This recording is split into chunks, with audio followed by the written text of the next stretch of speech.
Innovators Journey, the show where we go behind the experiences and ideas that shape leaders all across industries. I'm Nick Frank. Today, I'm joined by Peter James, a senior actuary at Genworth Financial, a leading American financial services company headquartered in Richmond, Virginia. Now, Peter's career spans far beyond actuary science, from serving as a high-ranked officer in the Cadet Corps to roles in academia, entrepreneurship, high-performance coaching, and an accomplished ballroom dancer. Now, he brings a unique, well-rounded perspective to leadership, discipline, and decision-making. Peter, thank you so much for joining me. You're welcome. Now, okay, your background, very vast. You've moved across different worlds: military, academia, coaching, entrepreneurship. When you look back, what was the moment where you were like, I need to bridge all of these together to help other organizations?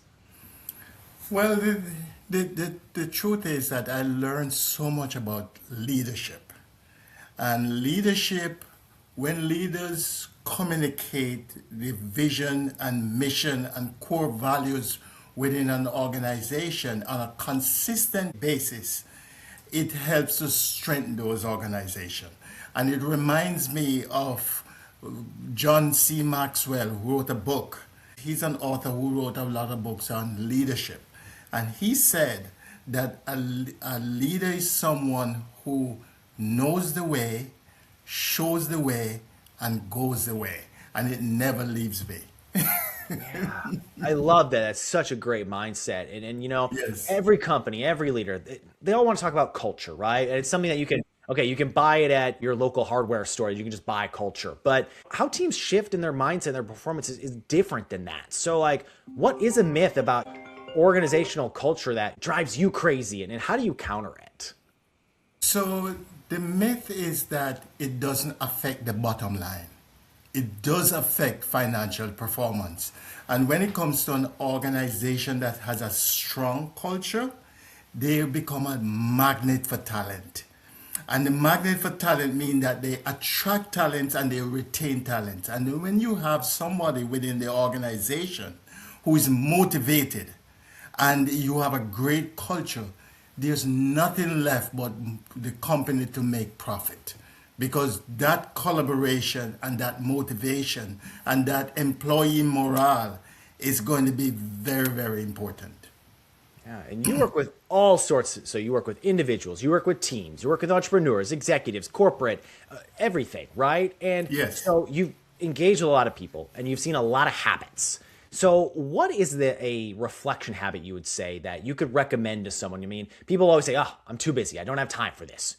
How would you respond to that? Well, if the person has a good sense of humor, I would say even an ant is busy, but busy doing what?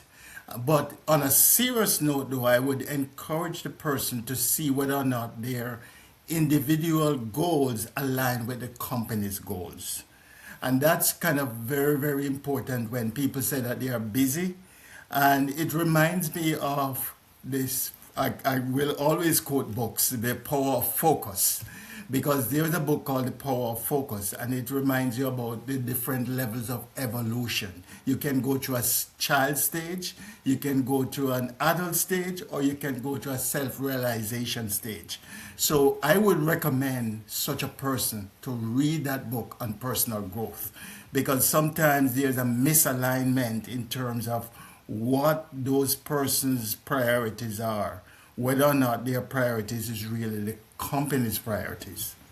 Right. Well, and priorities for leaders specifically are they want high performers. They want this high Correct. performance, but sometimes you don't always get that because it separates sometimes the high performers from those that maybe plateau or even regress.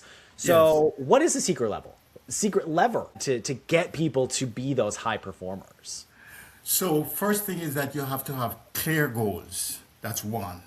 The second thing is that you have to have open communication.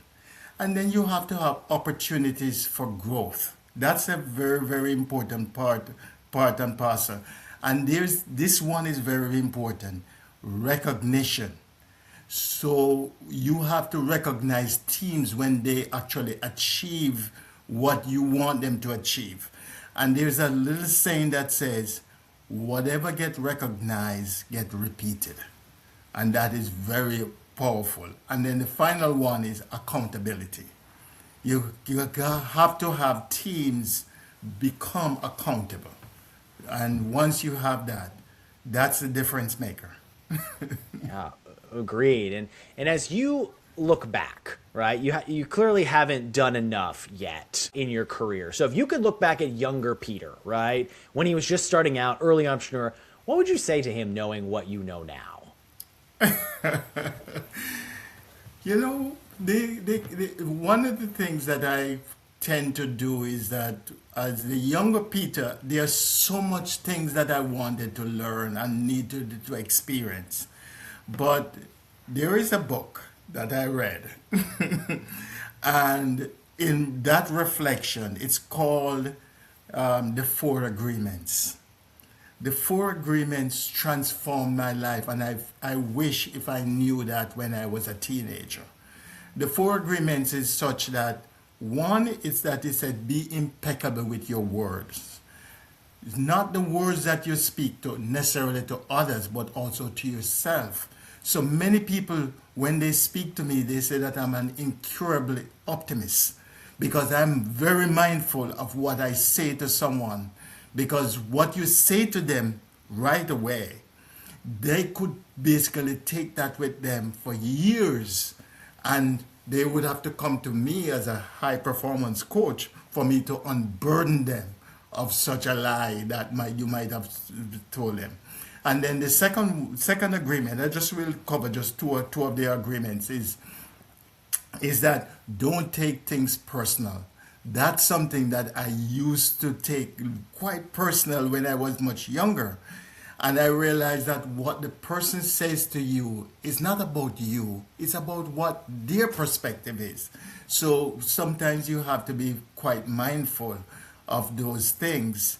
And if I could talk to the younger Peter, I would say, read Four Agreements, because this would actually take you from ordinary to extraordinary.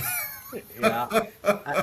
The thing that you said that stuck out is not taking things too personally. I think is Yes. a lot of young professionals, they get that first piece of really tough feedback. Yes. And there's a lot of just self, like, oh my gosh, like then you get that imposter syndrome that sets in. You're like, oh my gosh, can I even do this stuff?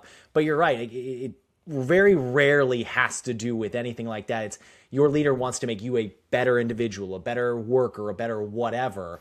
So taking that time to understand that it's not personal. Okay. Yes. You have mentioned that you were an avid reader. You love books. If you had to pick one book for you that's been one of the most impactful or influential for you, what is it? I know it might be hard to pick out one, but what would it be? The Power of Focus. The Power of Focus and the Four Agreements. You notice in my earlier quotation, I mentioned those two books because they have transformed my life. And I just one thing for sure. I was in a book club, by the way. So, and I read a lot of books, but those two books I will never forget. Yeah. I love that. Reading, so powerful for us to improve ourselves, to learn, to do a little bit Yes. more. Peter, if other individuals want to learn a little bit more about what you're working on, where can they find you? Well, the thing is that I do a lot of philanthropy, Yeah. philanthropic work. So what I'm building right now is that for 2026, I'm going to be setting up a website where we can actually work together and so on. So for me, I'm very passionate about the things that I do. Help students with scholarships, help people who are under distress. Those things are things that I really want to focus on. So I haven't developed a website yet, but one thing for sure, there are two books that are coming in 2026, and then they can read a lot more about what I'm up to. Awesome. Well, Peter, thank you so much for joining me and sharing your story and insights with me today. Awesome. It's a pleasure. Awesome. Well, hey, if this conversation, sparks something inside of you, follow the show, share it along with someone interested in leadership, finance, building a career with more depth. Once again, thank you to Peter James for joining me. I'm Nick Frank, and we'll catch you for the next Innovators Journey.